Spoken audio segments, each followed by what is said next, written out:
ધારાસભ્ય મેઘજી ચાવડાના પુત્ર સામે ગંભીર આક્ષેપો લાગ્યા છે।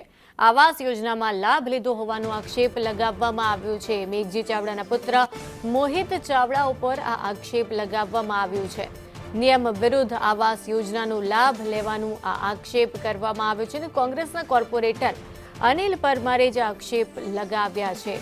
આવાસ યોજનામાં મકાન ફાળવવા અંગે હવે તપાસની પણ તેમણે માંગ કરી છે। એફિડેવિટમાં મેઘજી ચાવડાએ અઢળક સંપત્તિ પણ દર્શાવી હોવાનો તેમણે ઉલ્લેખ કર્યો છે। નગરપાલિકાની ચીફ ઓફિસરે પણ ગોળ ગોળ જવાબ આપ્યા હોય તેવું કહ્યું। ધ્રોલની અંદર નગર પંચાયતમાં જે આવાસ યોજનાના મકાન બનાવે છે કે એ ધારાસભ્યના છોકરાઓ પણ ના નામના મકાન બનાવે છે અને 25-25 લાખની ગાડીઓ ફેરવે છે।